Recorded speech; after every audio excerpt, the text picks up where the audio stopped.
California is now considering creating a fake news advisory group in order to monitor information posted and spread on social media. Not a joke. This is according to CBS Local Sacramento. Senate Bill 1424 would require the California Attorney General to create an advisory committee by April 1, 2019. It would need to consist of at least one person from the DOJ, representative from social media providers, civil liberties advocates, and First Amendment scholars. The advisory group would be required by the California state government to study how false information is spread online and to come up with a plan for social media platforms to fix the problem.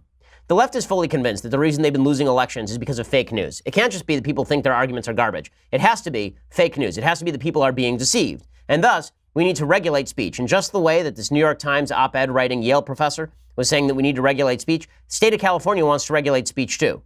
The state of California has already moved in this direction with their educational policy. They're attempting to move in this direction with their non-discrimination policy, suggesting that if people like me say in the state of California that a man is a man and a woman is a woman, that we ought to be fined. Now they're cracking down even harder. They want to have the government determine what is fake news or not.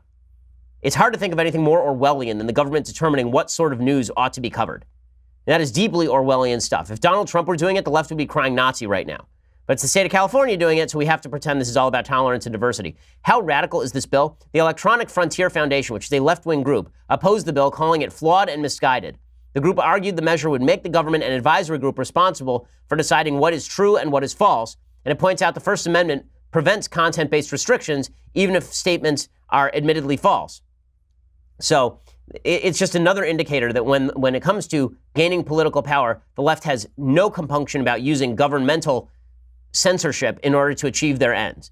That's why, as much as I dislike the incivility that is evident in our politics right now, I'm not going to pretend that left and right are exactly the same across the spectrum in the way that George Will and David Brooks seem to want to right now.